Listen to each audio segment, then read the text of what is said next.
সূরার নাম হলো সূরাতুল বালাদ। এইখান থেকে দুইটা আয়াত আমি তেলাওয়াত করেছি।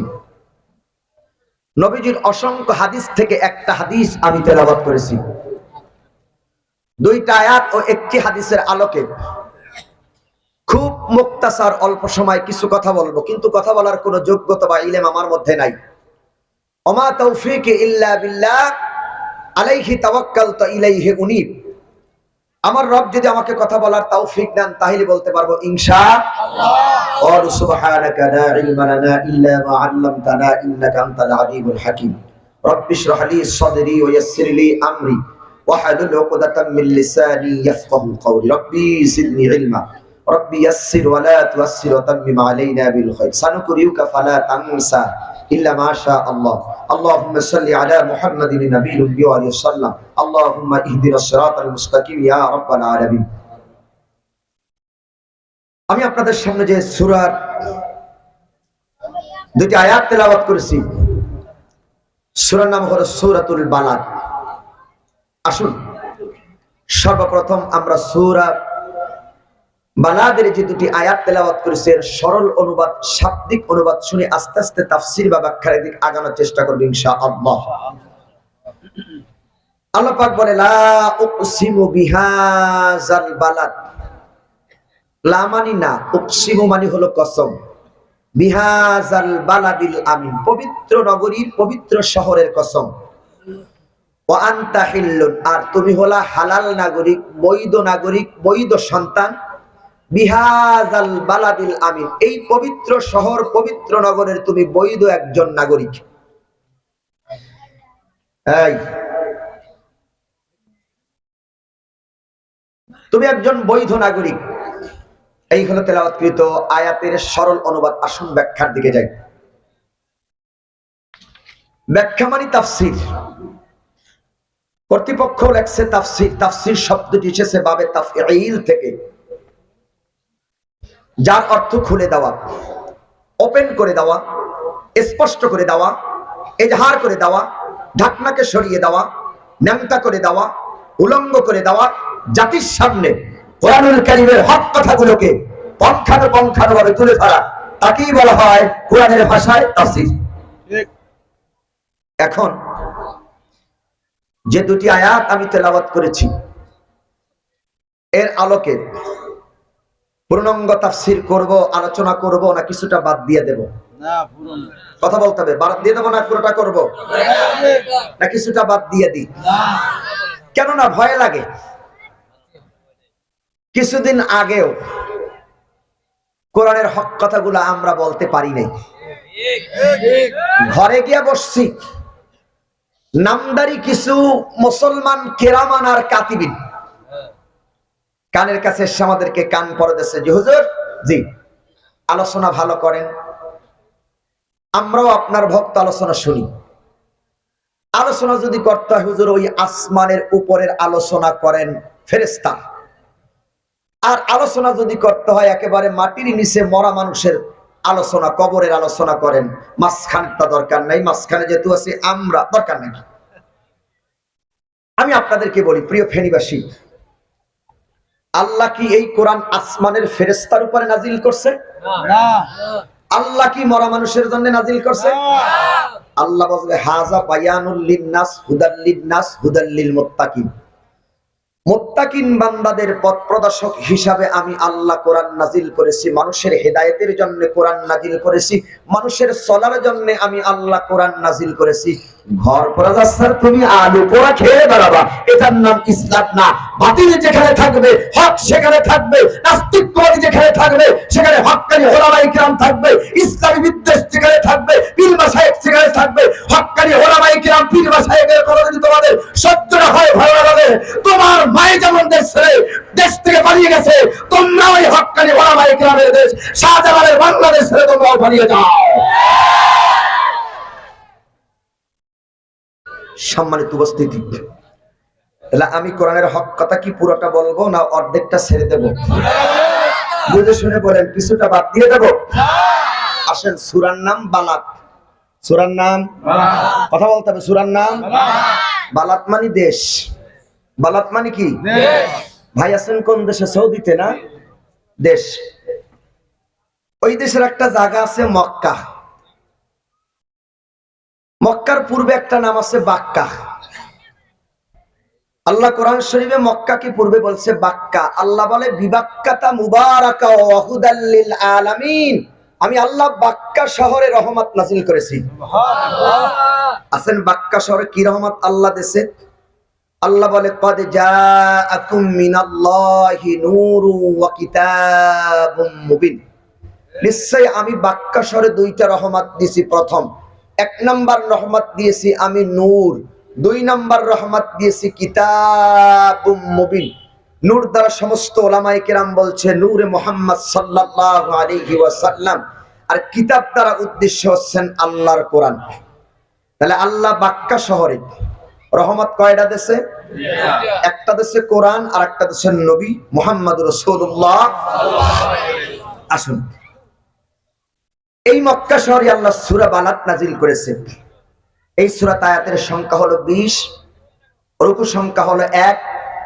সূরাটা অবতীর্ণ মক্কায়। কোরআন শরীফের 90 নম্বর সূরা। সূরার নাম হলো সূরাতুল বালাদ।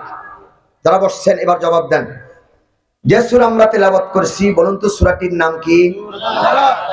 এটা অবতীর্ণ কোথায়? আয়াত কয়টা? 20টা। রুকু কয়টা? কত নম্বর সূরা? কয়টা আয়াত তেলাওয়াত করছি? মাশাআল্লাহ, আপনাদের কনসেপ্ট ক্লিয়ার। আপনাদেরকে আলোচনা শুনাইলে আপনারা বুঝবেন ইনশাআল্লাহ। এই সূরা সুন্দর একটা আসবাব আছে, শানে নজুল আছে।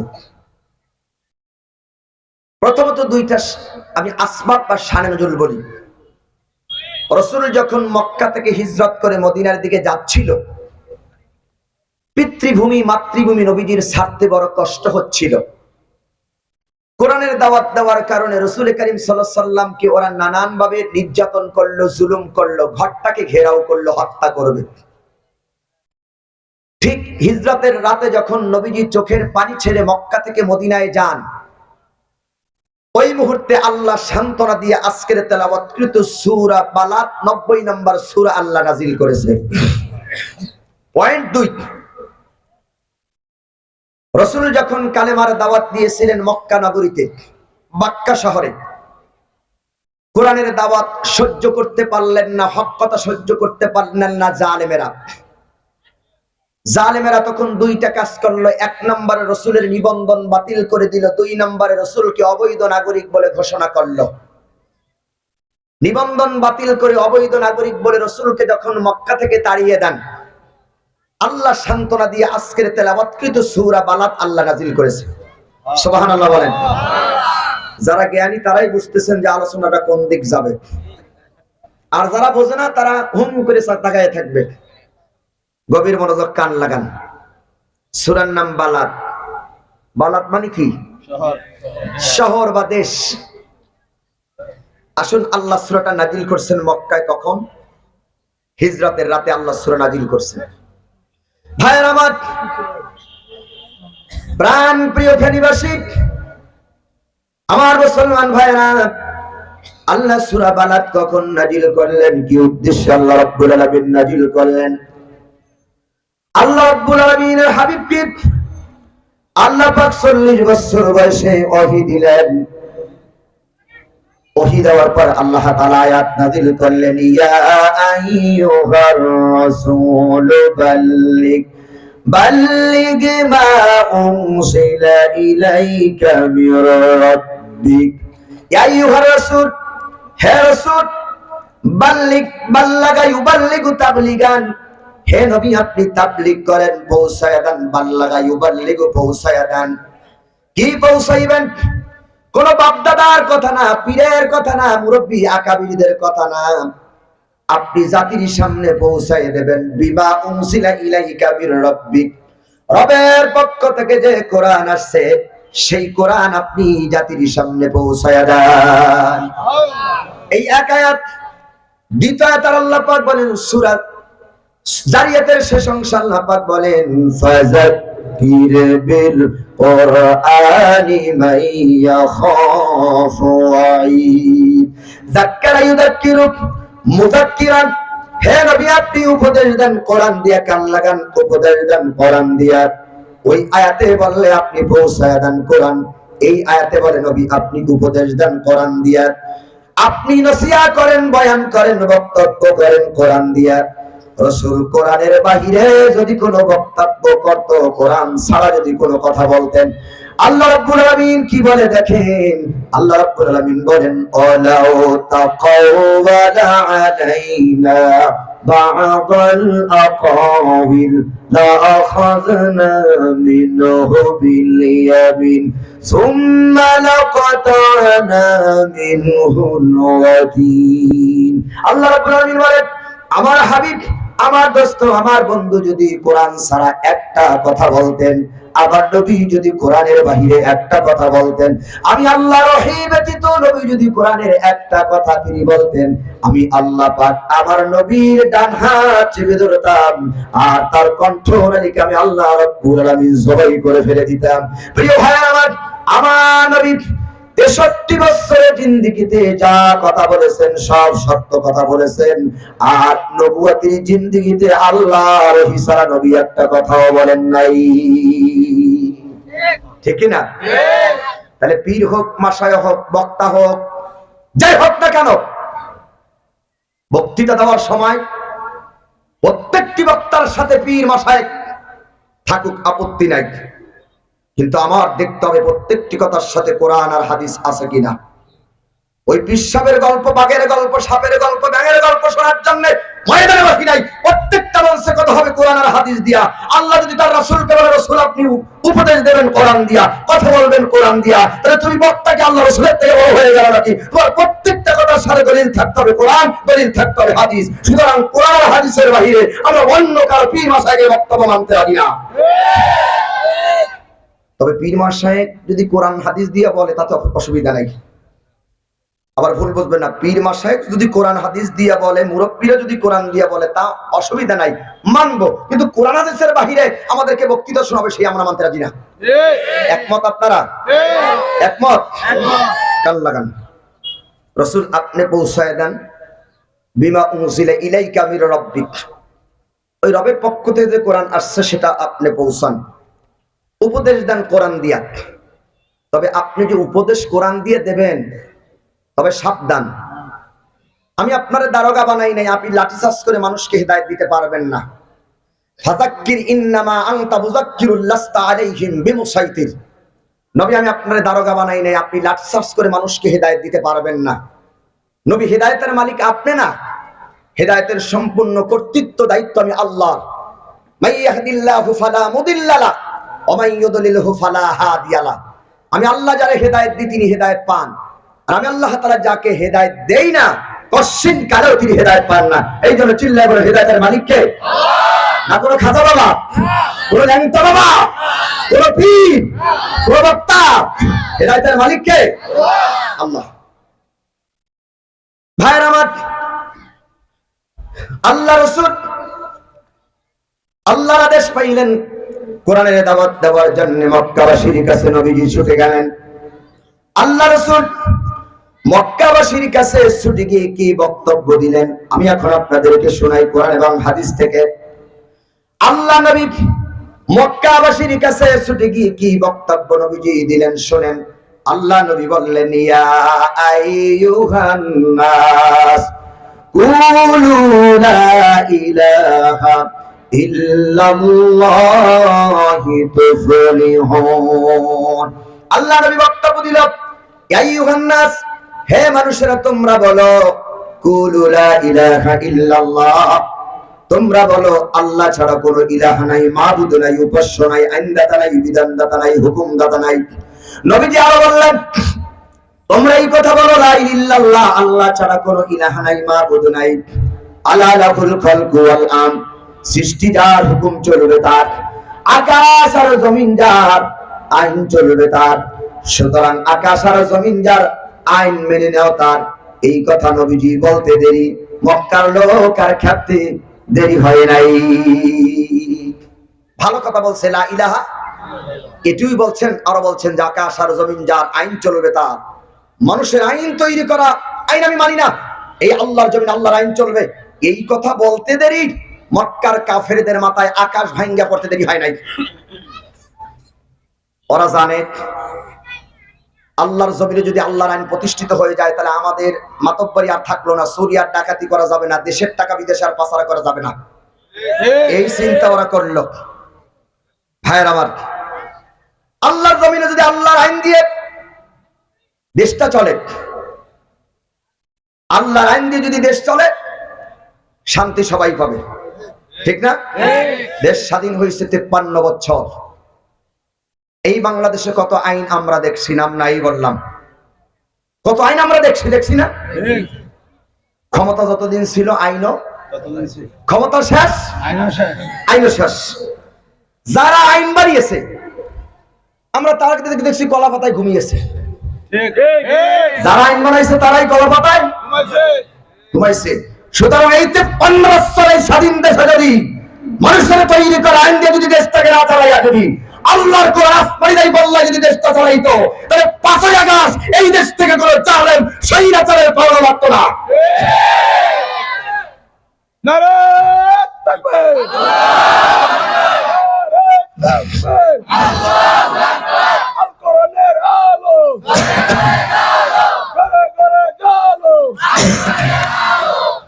রাসূল বললেন, তোমরা বলো লা ইলাহা ইল্লাল্লাহ, আলা লাহুল খালকু ওয়াল আম, সৃষ্টি যার, হুকুম চলবে তার, আকাশ আর জমিন যার, আইন চলবে তার। এই কথা বলতে দেরি মক্কার লোকের আর খেপতে দেরি না। মুহাম্মদ বলে কি, মুহাম্মাদের নেতৃত্ব যদি মেনে নেয় আর আল্লাহর আইন যদি সমাজে প্রতিষ্ঠিত হয়, তাহলে আমাদের সমাজের এত বড় বড় নেতা আবু জাহেল, উতবা, সাহেব আবু লাহেব কি ঘোড়ার ঘাস কাটবে? মানি না মুহাম্মাদের আল্লাহর আইন, মানি না মুহাম্মাদের আল্লাহর আইন। ওদের চিন্তা হলো মুহাম্মদ আইন বানিয়েছে, মুহাম্মদ আইন বানিয়েছে, আইন আমরা মানি না। প্রশ্ন তুল্য, এই ব্যাটারে আল্লাহ নবী বানাইছে আর সে আমাদেরকে দাওয়াত দেয়, আমাদেরকে আইন শিখায়। আমাদের সমাজে কত বড় বড় নেতা, এই মুহাম্মাদের মতো নেতার আইন মানি না। ওরা চিন্তা করলো আমাদের সমাজে এত বড় বড় নেতা, এদেরকে আল্লাহ নবী বানায় নাই, গরিব লোকরা আল্লাহ নবী বানাইছে, টাকা নাই, পয়সা নাই, মা নাই, বাবা নাই, এই লোকরা আল্লাহ নবী বানাইছে, এই নবী আমরা মানি না। ভাইয়ের আমার, কান লাগান, আল্লাহ কোনো টাকা পয়সাওয়ালা দেখে নবী বানান না, ক্ষমতাশীল ব্যক্তিকে আল্লাহ নবী বানান না, পেট মোটা চিকুন দেখে আল্লাহ নবী বানান না, বংশমর্যাদা দেখে আল্লাহ নবী বানান না। বান্দার ভিতরে আল্লাহ যারে পছন্দ করেন আল্লাহ তারে নবুয়তির দায়িত্ব দেন। ওরা সেই নবুয়তি মানতে পারলো না। ওরা কি কথা বললো, কান লাগান। ভাইয়ের আমার, আল্লাহ রাসূল কালেমার দাওয়াত দিলেন, মক্কাবাসীরা সেই কালেমার দাওয়াত মানতে পারলো না। ওরা চিন্তা করলো, আল্লাহর জমিনে যদি আল্লাহর কোরআনের আইন প্রতিষ্ঠিত হয়ে যায়, চুরি করা যাবে না, ডাকাতি করা যাবে না, জেনা করা যাবে না, মদ খাওয়া যাবে না, মিথ্যা কথা বলা যাবে না, দেশের টাকা বিদেশে পাচার করা যাবে না, আয়না ঘর বানানো যাবে না, গুম করা যাবে না, খুন করা যাবে না, আলেমদেরকে জেলে বন্দী করা যাবে না, ফাঁসি দেওয়া যাবে না। ওরা চিন্তা করলো, ওরা চিন্তা করে কি কথাগুলো আল্লাহর নবীর বিরুদ্ধে বললেন। দেখেন, লক্ষ্য করেন, আল্লাহ রাব্বুল আলামিন সূরা ফুরকানে ওই জালেমদের কথা তুলে ধরেছেন। আল্লাহ রাব্বুল আলামিন বলেন, ওদের বক্তব্য, রাসূল কালেমার দাওয়াত দিয়ে গেলেন আর মক্কাবাসী কাফেররা কি বক্তব্য দিলেন, আল্লাহ সেই বক্তব্য সূরা ফুরকানে তুলে ধরলেন। আল্লাহ রাব্বুল আলামিন বলেন, ওরা বলল, ওয়াকালু মালি হাযার রাসূল ইয়াকুলু الطعام ويمشي في الأسواق لولا أرسل إليه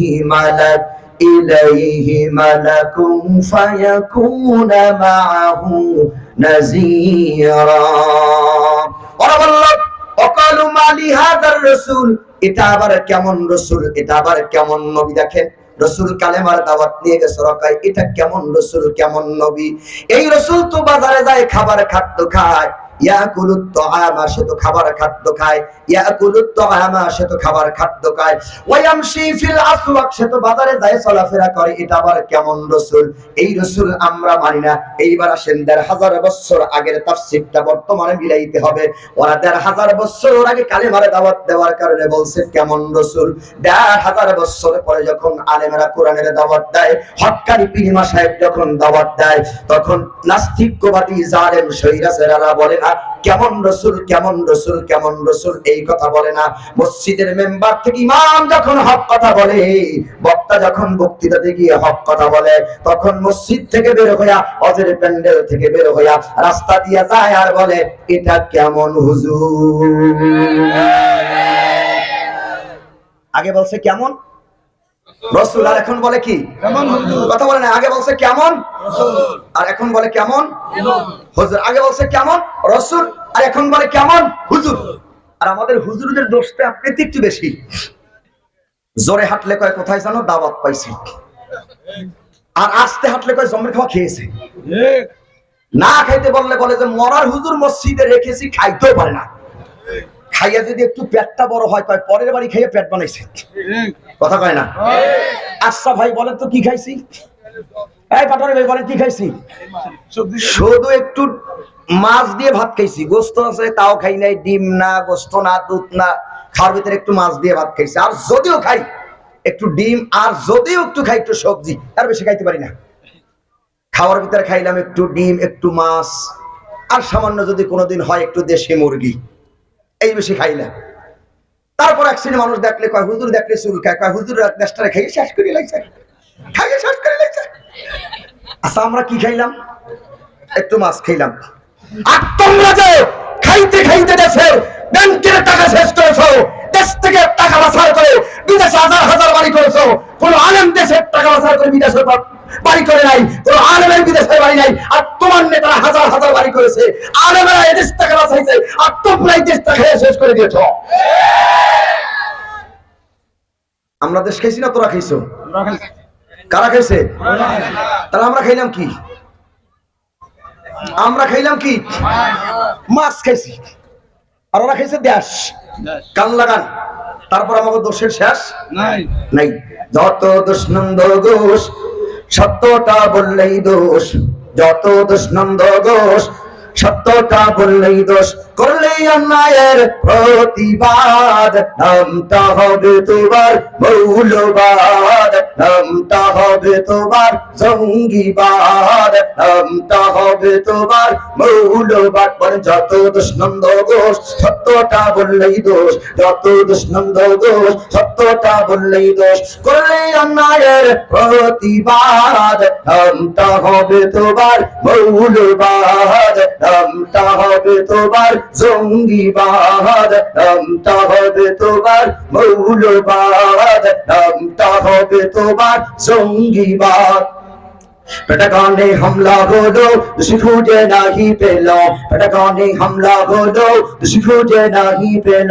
ওসামাকে দিল দোষের অপবাদ, নামটা হবে তোমার মৌলবাদ, নামটা হবে তোমার জঙ্গিবাদ, নামটা হবে তোমার মৌলবাদ, নামটা হবে তোমার জঙ্গিবাদ। লিল্লাহি তাকবীর। তাহলে সত্য কথা বললে মৌলবাদ জঙ্গিবাদ বলবে। রসুল দাওয়াত নিয়ে গেছে, ওরা কয় কেমন রসুল? বাজারে যায়, খাবার খাদ্য খায়, চলাফেরা করে, হাট বাজার করে, ঘর সংসার করে, এই রসুল আমরা মানি না। আল্লাহ যদি চাইতো লাউলা উনজিলা ইলাইহি মালাক, আল্লাহ চাইলে আমাদের কাছে আসমান থেকে ফেরেশতা নাজিল করতো আমাদেরকে কালেমার দাওয়াত দেওয়ার জন্য। ওই মুহাম্মাদের নেতৃত্ব মানি না, মুহাম্মাদের কালেমার নেতৃত্ব মানি না। স্বার্থের উপরে আঘাত লাগছে যখন, শত্রু হয়ে গেছে তখন। মসজিদের মিম্বারে ইমামের চাকরি থাকবে যতদিন, হক কথা বলবে না যতদিন। হক কথা বলবে যেদিন, মসজিদের মিম্বারে ইমামের চাকরি যাবে সেদিন। কি কথা ঠিক কিনা? কারণ আমি বাংলাদেশের এক উল্লেখযোগ্য এক মসজিদে খুতবা দিতাম। আমি যেখানে খুতবা দিতাম, আমি নাম বলবো না, যে শহরে আমি খুতবা দিতাম, আমার মসজিদের যিনি সভাপতি ছিলেন, আমি নাম বলতে চাচ্ছি না, আমার মসজিদের সভাপতি, ওই বাচ্চারা খুব আল্লাহওয়ালা মানুষ। প্রতি দৈনিক রাত্রে 70 থেকে 80 রাকাত নফল নামাজ পড়তো, তাহাজ্জুদ পড়তো, 70 থেকে 80 রাকাত নামাজ পড়তো। এত নামাজ পড়তো, ঘুমাইতো কখন জানি না, নাম আমি বলবো না। যখন আবার মাইক পাইতো, মাইক নিয়ে মানুষের সামনে বক্তব্য দিতে হবে, খেলা হবে, বুঝছেন আপনারা? নাম বলবো না। বুঝছেন তো আপনারা? হক কথাগুলো বলতে দেয় না, আস্তে করে গলা টিপে ধরছে, বলছে কেমন রসুল, এ তো বাজারে যায় খাবার খাদ্য খায়, এ রসুল মানি না। লাউলা মুনজিলা ইলাইহি মালাক, আল্লাহ চাইলে আমাদের কাছে ফেরেশতা নাযিল করতে পারতো কালেমার দাওয়াত দেওয়ার জন্য। মুহাম্মদ রে আল্লাহ নবী বানাইলো, কি এই নবী আমরা মানি না, আল্লাহ ফেরেশতা কেন নাযিল করলো না কালেমার দাওয়াত দেওয়ার জন্য? আল্লাহ এই কাফেরদের কথাও কোরআন শরীফে তুলে দেয়, আল্লাহ কেন ফেরেশতা নাযিল করে নাই? কান লাগান ভাইয়ের আমার। রসুল কালেমার দাওয়াত নিয়ে গেল, ওরা বলল কেমন রসুল, বাজারে যায় খাবার খাদ্য খায়, এই রসুল আমরা মানি না। আল্লাহ যদি চাইতো আমাদের কাছে আসমান থেকে দাওয়াত দেওয়ার জন্য ফেরেশতা নাযিল করত। ওরা দাবি করে বসলেন, ওদের দাবিতে আল্লাহ রাব্বুল আলামিন কোরআনুল কারীমের সূরা আনআমের 111 নম্বর আয়াত 8 নম্বর পারার প্রথম নম্বর পৃষ্ঠায় আল্লাহ আয়াত নাযিল করেন। আল্লাহ রাব্বুল আলামিন বলেন, ওয়ালাউ আন্নানা নাসালনা ইলাইহিমুল মালাইকাতা ওয়া কাল্লামাহুমুল মাউতা ওয়া হাশারনা আলাইহিম কুল্লা শাইইন কুবুলাম মা কানু লিয়ুমিনু ইল্লা আইয়াশা আল্লাহু ولكن أكثرهم يجهلون আল্লাহ রাব্বুল আলামিন বলেন, ওয়ালাউ আন্নানা নাসালনা ইলাইহিমুল মালাইকা, আমি আল্লাহ যদি আসমান থেকে দাওয়াত দেওয়ার জন্য ফেরেশতাও নাযিল করতাম, আমি আল্লাহ আসমান থেকে দাওয়াত দেওয়ার জন্য যদি ওদের কাছে ফেরেশতাও নাযিল করতাম, ওয়া কাল্লামাহুমুল মাউতা, আর মরা মানুষ কবর থেকে জেতা হয়েও যদি ওদেরকে কালেমার দাওয়াত দিত, কান লাগান, ফেরেশতাও যদি আমি আল্লাহ নাযিল করতাম, মরা মানুষ জিন্দা হয়ে কবর থেকে যদি ওদেরকে কালেমার দাওয়াত দিত, ওরা ঈমান আনবে না, ওরা ঈমান আনবে না, ওরা ঈমান আনবে না। দেখেন আল্লাহর কত লজিক। ফেরেশতাও যদি আমি আসমান থেকে দাওয়াত দেওয়ার জন্য নাযিল করি, মরা মানুষ কবর থেকে জেতা হয়েও যদি ওদেরকে কালেমার দাওয়াত দেয়, ওরা ঈমান আনবে না, ওরা ঈমান আনবে না। কেন ঈমান আনবে না? আল্লাহ এই আয়াতের শেষ অংশে বলে, ওয়ালাকিন্না আকসারাহুম ইয়াজহালুন, অধিকাংশ মানুষ হলো জাহিল, মূর্খ, সেই জন্য ঈমান আনবে না। এখন ঈমান কেন আনবে না? এই দলিল আবার সূরা বাকারার 7 নম্বর আয়াতের ভিতরে আল্লাহ দিয়ে দেন। ওরা ঈমান কেন আনবে না? আল্লাহ পাক বলে, খাতামাল্লাহু আলা কুলুবিহিম ওয়া আলা সামিইহিম ওয়া আলা আবসারিহিম গিশাওয়াতুন ওয়া লাহুম আযাবুন আযীম। আল্লাহ পাক বলে, যাদের কলবের ভিতরে আল্লাহ মোহর লাগায় দিয়েছে, সেল লাগায় দিয়েছে, তালাবদ্ধ করে দিয়েছে, ওদের চোখ আছে দেখে না, কান আছে শোনে না, অন্তর আছে বোঝে না। লক্ষ্য করেন, যাদের কলবে আল্লাহ তালা লাগাই দিয়েছে, চোখ আছে দেখে না, কান আছে শোনে না, অন্তর আছে বোঝে না, আল্লাহ কয় তারা কারা? কোরআনের ভাষায় আল্লাহ বলে, উলাইকা কাল আনআম, আল্লাহ বলে ওরা হলো চতুষ্পদ জন্তু। আল্লাহ এটা বলেই শেষ করেন নাই, আল্লাহ পরবর্তী আয়াতের শেষ অংশ বলে, বালহুম আদাল, তার থেকেও তারা নিকৃষ্ট। এইবার ভাইরা ভাই কান লাগান, আমাদের সমাজে, আমাদের দেশে এমন লোক আছে, কোরআন দিয়া, হাদিস দিয়া, দর্শন দিয়ে, ইতিহাস দিয়া বুঝাবেন, যাদের কলবের ভিতরে আল্লাহ মোহর লাগায় দিয়েছে, ওরা কথা শুনে কান দিয়া, চোখ দিয়া দেখে, আর অন্তর দিয়া সেটা বোঝে না। কথা শোনার পরে মসজিদ থেকে বের হয়, আর প্যান্ডেল থেকে বের হয়ে যে কাজটা করে, আস্তে করে মাথার মধ্যে ঝাঁকি মারে। আছে আছে আছে, মাথায় কি মারে? ঝাঁকি মারে। কারা? যাদের কলবে আল্লাহ কি লাগাইছে? তালা কি লাগাইছে? তালা লাগাই দিয়েছে, মোহর লাগাই দিয়েছে, সেল লাগাই দিয়েছে। কথা শোনার পরে আস্তে করে মাথায় ঝাঁকি মারে। কয় হুজুরে কয় মাথায় মারে ঝাঁকি। এরকম ফেনীতে কি ঝাঁকি দেওয়া লোক আছে? আছে আছে। কে কে আছেন একটু হাত জাগান, কে কে আছেন একটু হাত জাগান। ওই এক পাগলা জাগিয়েছে আর হুশ নাই। লক্ষ্য করেন, মাথায় ঝাঁকি দেয়। আচ্ছা বলেন তো, মাথায় ঝাঁকি দেওয়ার অভ্যাস কাদের? বলতে পারেন? মাথায় ঝাঁকি দেওয়ার অভ্যাস কাদের? ও ভালোই বলছে, ভালো বুঝে তো। পাশে একটা জায়গা আছে, আপনাদের থানা আছে, ছাগল নাইয়া, ছাগল নাইয়া। এই ছাগলের অভ্যাস হচ্ছে মাথায় ঝাঁকি দেওয়া। ছাগলরা যদি বলেন, ছাগল ওই বেটা করিম, আব্দুল করিম, ওই বেটা আমার শত্রু, ওরা সে কাঁঠাল বাগান, ছাগল তোরে বুখারী, মুসলিম, তিরমিজি, আবু দাউদ, নাসাই, ইবনে মাজাহ সব কিতাব পড়াইলাম, ছাগল তোর পায়ে ধরেছি, ওই আব্দুল করিমের বাড়িতে যাস না, কাঁঠাল পাতা খাস না, শত্রুতা বাতাস না। ছাগলের রশি থেকে যখন ছাগল ছাড়বেন, সারা মাত্র আপনার দিক বড় করে চোখ দিয়ে তাকাইয়া ছাগল যে কাজটা করবে আস্তে করে মাথায় ঝাঁকি দেবে, ঝাঁকি দিয়ে আপনার শত্রু আব্দুল করিমের বাড়ি দৌড়। ঠিক কিনা বলেন? পরে বুখারী পড়াইলে, মুসলিম পড়াইলো, কাজ হবে না, ছাগল মাথায় কি মারে? আমার গ্রামের বাড়ি বাগেরহাট, খুলনা। আজ থেকে কয়েক বছর আগে ছাগল কিনলাম, কোরবানি দেব। ছাগল কিনে ছাগলের রশি ধরে ধরে টেনে টেনে বাড়ি দিকে যাচ্ছি। মাছ পথে দেখছো ছাগল খামি, খামি বোঝেন তো? ব্রেক। আপনাদের এই ফেরির ছাগলও কি ব্রেক দেয়? কতক্ষণ ব্রেক দেয়? তাহলে আমাদের মোরেলগঞ্জ বাগেরহাটের ছাগলের তরিকা আর ফেরির ছাগলের তরিকা ঠিক আছে? তরিকাতুল হক, তরিকা ঠিক আছে। ছাগল ব্রেক দিল কেন? কিরে টাকা তো কম দিলে, ছাগল ব্রেক দেয় কেন? ছাগল ব্রেক দিয়ে শুধু আমার দিক তাকিয়েছে, কিরে তাকাস কে? ছাগল ইশারা করে আমাকে তিনটা জিনিস বুঝায়। কান লাগান, হাসির খোরাক দিচ্ছি না। ছাগল ইশারা দিয়ে আমাকে তিনটা জিনিস বুঝায়। এক নম্বরে বোঝায় মালিককে আমাকে ঘাস খাওয়ার জন্য নাই। দুই নাম্বার দেখে মালিককে আমাকে বিক্রি করার জন্য নাই। তিন নাম্বার ছাগল দেখে মালিককে আমাকে জবাই করার জন্য নাই। একটা ছাগল ব্রেক করে খামি রেখে দিয়ে মালিকের তিনটা মতলব পেশ করে, জবাই দেওয়া, ঘাস খাওয়া, বিক্রি করা। একটা ছাগল ব্রেক করে মালিকের তিনটা মতলব টেস্ট করলো, দেখলো। আর আমি মানুষ সৃষ্টির শ্রেষ্ঠ, আশরাফুল মাখলুকাত, কাররামনা বানি আদম। বানি আদমকে আল্লাহ সম্মানিত করেছে। অসম্মানিত জাতি, সম্মানিত ভাইয়েরা, আমার দিনী ভাইয়েরা, একটা ছাগল ব্রেক করে মালিকের তিনটা মতলব দেখলো। আর আমি মানুষ একবার ব্রেক করে দেখলাম না কোন নেতার পিছনে হাঁটছি, কোন নেতার পিছনে আমি নেতৃত্ব দিচ্ছি। নেতাই কি আমার জান্নাতে নেয় না নেতাই কি আমার জাহান্নামে নেয়? একবার ব্রেক করে দেখলাম না। তাই আল্লাহ কয় উলাইকা কাল আনআম, তারা হলো চতুষ্পদ যন্ত্র। বালহুম আদাব, তার থেকে নিকৃষ্ট। আমাদের সমাজে এত নিকৃষ্ট মানুষ আছে, কোরআন আর হাদিস দিয়ে বুঝাবার পর ছাগলের মতন তাদের কলবে আল্লাহ মোহর লাগাই দিয়েছে, ছাগলের মতন মাথায় তারা ঝাঁকি মারে। কষ্ট পাচ্ছেন আমার কথায়? কষ্ট পাচ্ছেন? তার রাসূল কালেমার দাওয়াত নিয়ে গেল, ওরা মাথায় ঝাঁকি মারলো। কি মারলো? ঝাঁকি মেরে কয় কেমন রাসূল বাজারে যায়, খাবার খাদ্য খায়, এই রাসূল আমি মানি না। খুব গভীর মনোযোগ। ভাই আমার তো বলছেন সোয়াগাটা তো শেষ, এখন তো দোয়া করা দরকার। হ্যাঁ চলবো? রাত তো উঠেছিল আমাকে শেষ সাথে। আমার তো যে আলোচনা নিয়েছি সূরা বালাদ, 2-3 ঘন্টা না হইলে তো সূরা বালাদের কিছুই করতে পারবো না। আসেন খুব সংক্ষিপ্ত লক্ষ্য করেন। রাসূল দাওয়াত নিয়ে গেল, ওরা দাওয়াত মানলো না। অনেক ইতিহাস মাঝখান দিয়ে কেটে দিলাম। আসেন, রাসূল দাওয়াত নিয়ে যাওয়ার কারণে ওরা যে কাজটা করলো, 5টা তোহমত তারা দিল।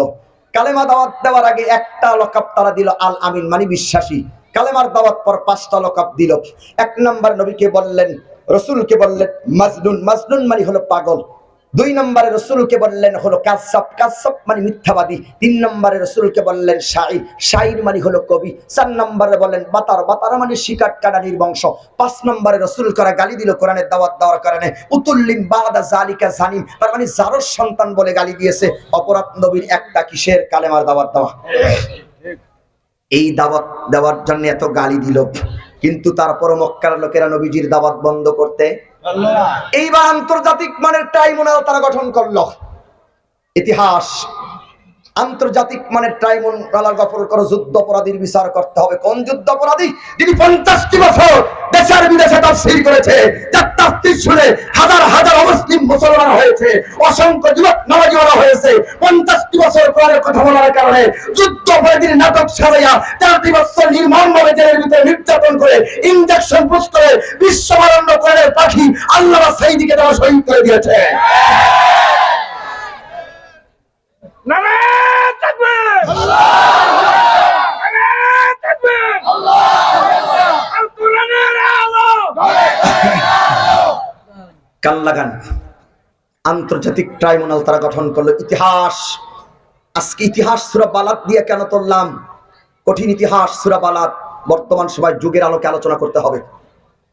আন্তর্জাতিক ট্রাইব্যুনাল গঠন করে ওরা চক্রান্ত করলো 3টা।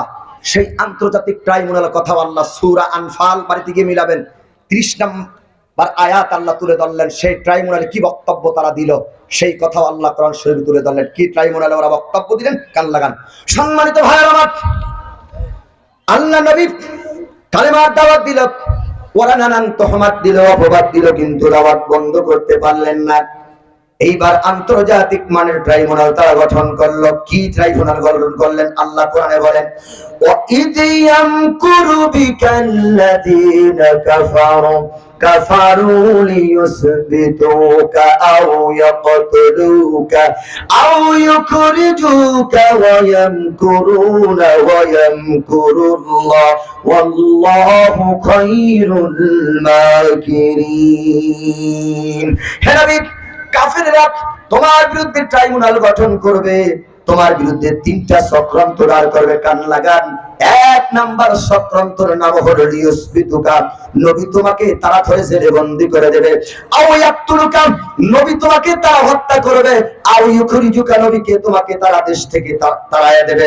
নবী কোরআনের দাওয়াত দেওয়ার কারণে 1500 বছর আগে জালেমেরা 3টা কাজ করেছিল।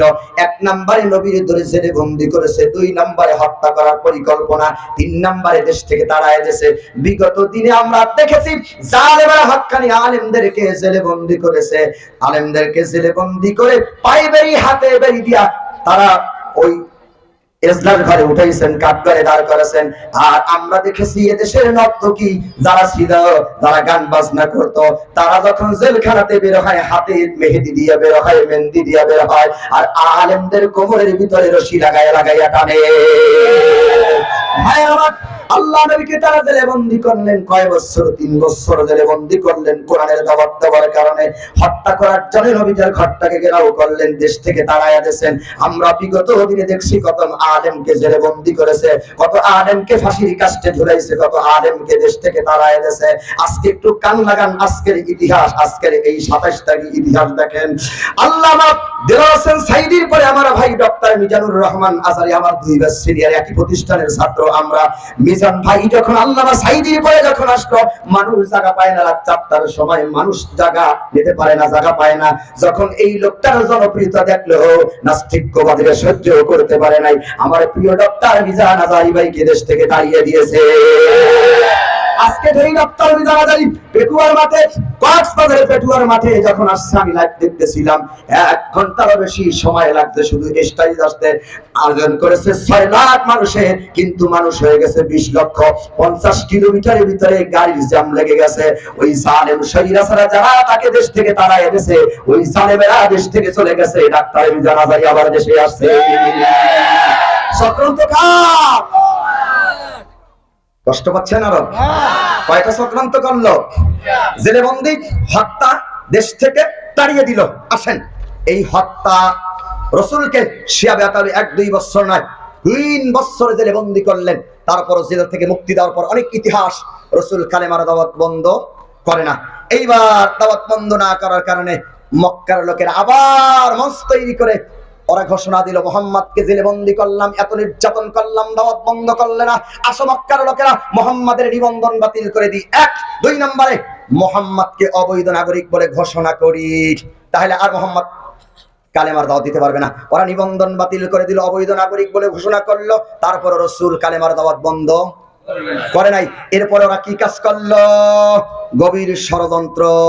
লোকটার উপরে এত নির্মম নির্যাতন চালাইলাম, জেলখানায় বন্দী করলাম, নানান তহমাত দিলাম, তারপর কালেমার দাওয়াত দেয়। এই লোকটাকে দুনিয়া থেকে জলমের মতন বিদায় করে দেওয়ার জন্য তোমরা প্রস্তুতি গ্রহণ করো। তার মানে রাসূলের ঘরটাকে ঘেরাও করো, রাসূলকে হত্যা করলে আর কালেমার দাওয়াত দিতে পারবে না। ভাইরা আমার, সূরা বালাত তেলাওয়াত কেন করেছে? বলে কান লাগান, গভীর মনোযোগ। রাখে আল্লাহ, মারে কে? আর মারে আল্লাহ, রাখে কে? আল্লাহ তাআলা যারে রাখেন কেউ তারে মারতে পারেন না, আর আল্লাহ তাআলা যারে মারেন কেউ তারে বাঁচাতে পারেন না। ওরা গভীর রাতে ষড়যন্ত্র করে আল্লাহর নবীর ঘরটাকে ঘেরাও করে ফেললো। ঘরটাকে ঘেরাও করে চতুর্দিক থেকে তলোয়ার নিয়ে দাঁড়ায় গেছেন, নবীকে হত্যা করবেন। আল্লাহ তাআলার হাবিব বাড়ির ভিতরে ঘুমাচ্ছেন। হযরত জিবরাইল গভীর রাতে আল্লাহ নবীর ঘরের ভিতরে প্রবেশ করলেন, হুজুরকে সালাম করলেন। হুজুর জিজ্ঞেস করলেন, জিবরাইল কোনদিন এত গভীর রাতে তুমি আসো না, আজকে তুমি কেন এলে? জিবরাইল বলে, ইয়া রাসূলুল্লাহ, ইয়া হাবিবাল্লাহ, আমি দেখে এসেছি ঘরের চতুর্দিকে কাফেররা তলোয়ার নিয়ে দাঁড়িয়েছে, সকাল হলে পরে আপনাকে ওদের তলোয়ার থেকে টুকরা টুকরা করে বিদায় করে দেবে। আল্লাহ আদেশ করেছে নবীজি আপনি হিজরত করে মক্কা থেকে মদিনায় আপনি চলে যান। নবীজি ঘুম থেকে উঠলেন, হযরত আলীকে ডাক দিলেন, আলী এই নাও চাদর, তুমি চাদরটা মুড়ে দিয়ে শুয়ে থাকো। হযরত আলী বলে, ইয়া রাসূলুল্লাহ, সাহেব, আপনার চাদর টামড়া দিয়ে আমি শুয়ে থাকবো। ঘরের ভিতরে সকালবেলায় কাফের বেঈমানেরা ঢুকবে, আমি আলীকে মোহাম্মদ মনে করে দেব, তরোয়ার থেকে টুকরা টুকরা করে আমাকে দুনিয়ার জমিন থেকে বিদায় করে দেবে। আমার মনের ভিতরে কোনো দুঃখ কষ্ট থাকবে না, আমার মনের ভিতরে এটাই সান্ত্বনা আসবে যে আমি আলীর জীবনের বিনিময়ে আল্লাহর নবী দুনিয়ায় বেঁচে আছে। ভাইয়ের আমার, এই পর আল্লাহ রাসূল বললেন, ও আলী কোথায়? আলীরে তোমার ডান হাতটা একটু বের করে দাও। হযরত আলী আল্লাহ নবীর দিকে ডান হাতটা একটু বের করে দিলেন। আল্লাহ রাসূল বললেন, ও আলী, এই নাও মক্কার লোকদের আমানত তোমার কাছে রাখছি, কান লাগান। ও আলী, এই মক্কার লোকরা আমার কাছে আমানত রেখেছিল, এই আমানতগুলো তোমার কাছে দিলাম। সকাল হলে পরে আমানতগুলো মক্কার লোকের ঘরে ঘরে দিয়ে আসবা, যাতে করে মক্কা লোকেরা বলতে না পারে নবীজি হিজরত করে মক্কা থেকে মদিনায় গেছে, মক্কা লোকদের আমানত নিয়ে গেছে, এই কথা যেন না বলতে পারে। ও আলী রে, মক্কার লোকদের আমানত তুমি প্রত্যেকের ঘরে ঘরে দিয়ে আসবা। কিছু শহীদ জালেমেরা বলে 5ই আগস্ট নাকি তার মায়ে এই দেশ থেকে আরেক দেশ নাকি হিজরত করেছে, কান লাগান। কিছু জালেম শহীদ বলে তার মায়ে নাকি 5ই আগস্ট এই দেশ থেকে নাকি ওই দেশে হিজরত করেছে। এখন আমিও মানি তোমার মায়ে হিজরত করছে, আল্লাহর নবী হিজরত করছে, আল্লাহ রাসূল মক্কা লোকদের আমানত দিয়ে গেছে। জাতি এখন জানতে চায় তোমার মায়ে কার কাছে আমানত দিয়ে গেছে। কথা বলে ঠিক কি না? আমানত দিয়ে গেছে কার কাছে জাতি জানতে চায়। হকুল্লাহ একটা আল্লাহর হক, একটা বান্দার হক। আল্লাহর হক নষ্ট করলে আল্লাহ মাফ করে, বান্দার হক নষ্ট করছো। এই যে ব্যারিস্টার আরমান 8টা বছর তোমরা নির্মমভাবে নির্যাতন করেছো, স্বামী স্ত্রী হক তোমরা নষ্ট করেছো, সন্তানের হক নষ্ট করেছো, আর মডেল মসজিদ বানাও, কোরআন শরীফের যায় নামাজ খুঁজো, ভণ্ডামি করার জায়গা পাও না। আল্লাহ তাআলার কিছু কি জবাব দিবা? মসজিদ বানানো মানুষের সাথে ভণ্ডামি করেছো। রাসূল মক্কা থেকে কোথায় যায়? আমানত কার কাছে দেয়? আর তার আমাদের আমানত কই? জাতি জানতে চায় আমাদের আমানত কই? আমাদের আমানত বস্তাবাড়ি নিয়ে গেছে। হ্যাঁ, বস্তাবাড়ি নিয়ে গেছে। রাসূল আমানত আলীর কাছে দিলেন, ঘরের থেকে বের হলেন। ঘরের থেকে বেরিয়ে দেখেন চতুর্দিকে কাফেররা তলোয়ার নিয়ে দাঁড়িয়েছে। ভাইয়ের আমার, আল্লাহ রাসূল সাল্লাল্লাহু আলাইহি সাল্লাম দেখলেন ঘরের বাহিরে কাফেররা দাঁড়িয়েছে তলোয়ার নিয়ে, হত্যা করবে। হুজুর হাতের মুষ্টির ভিতরে এক মুষ্টি বালু নিলেন। হুজুর কোরআনের সোনালী আয়াতগুলো তেলাওয়াত করলেন, ইয়াসিনাল কুরআনিল হাকিম ইন্নাকা লামিনাল মুরসালিন আলা সিরাতিম মুস্তাকিম। আয়াতগুলো তেলাওয়াত করলেন, বালুর ভিতরে নবীজি ফুৎকার করলেন। ফুৎকার করা মাত্র এইবার রাসূল দুই হাতে বালু কণাগুলো ছেড়ে দিলেন। ঘরের চতুর্দিকে যত কাফের দাঁড়িয়ে ছিল সব কাফেরদের চোখে বালি কণাগুলো চলে গেছে, মাঝখান দিয়ে গেছে আল্লাহর নবী। ওরা দুই হাতে চোখ বাঁক রাখতে ছিলেন, কিন্তু ওদের মাঝখান থেকে আল্লাহ নবী গেছেন, একটা কাফেরও দেখতে পায় নাই আল্লাহর নবী কোন রাস্তা দিয়ে গিয়েছে। নবীজি ঘর থেকে বেরিয়ে কাবা থেকে 500 গজ দূরে আল্লাহ রাসূল দাঁড়ায় গেলেন। এইবার কান লাগান, রাসূল ঘর থেকে বেরিয়ে কাবা থেকে 500 গজ দূরে আল্লাহ রাসূল দাঁড়ায় গেলেন। দাঁড়ায়া খানায় কাবার দিক তাকায় তাকায় কান্দারে বলে, খানায় কাবা, আমি কালেমার দাওয়াত দিয়েছি, মক্কার লোকের আমার জেলে বন্দী করেছে, নির্মমভাবে আমারে নির্যাতন তারা করেছে। ও খানায় কাবা, আমার বড় ইচ্ছা ছিল তোর খেদমত করব প্রাণ ভরে, কিন্তু তোর নিষ্ঠুর সন্তানেরা তোর কাছে আমারে থাকতে দিল না। পিতৃভূমি মাতৃভূমি ছাড়তে বড় আমার কষ্ট হচ্ছে। ও খানায় কাবা, আমি কালেমার দাওয়াত দেওয়ার কারণে ওরা আমার নিবন্ধন বাতিল করে দিয়েছে, আমার অবৈধ নাগরিক বলে এই দেশে ঘোষণা করে দিয়েছে। খানায় কাবারে আমার বড় কষ্ট হচ্ছে, খানায় কাবা ছেড়ে তোমাকে যেতে। রাসূল দাঁড়ায়া দাঁড়ায়া খানায় কাবার দিক তাকায় তাকায় কান্দে। আর শাদিমায়ের মালিক আল্লাহ তাআলা বরদাস্ত করতে পারলেন না। সাথে সাথে আজকের তেলাওয়াতকৃত সূরা, সূরার নাম হলো সূরাতুল বালাদ, কোরআন শরীফের 90 নম্বর সূরা, 20টা আয়াত, একটা রুকু আল্লাহ নাযিল করলেন, লা উকসিমু বিহাযাল বালাদ ওয়া আনতা হিল্লুম বিহাযাল বালাদ।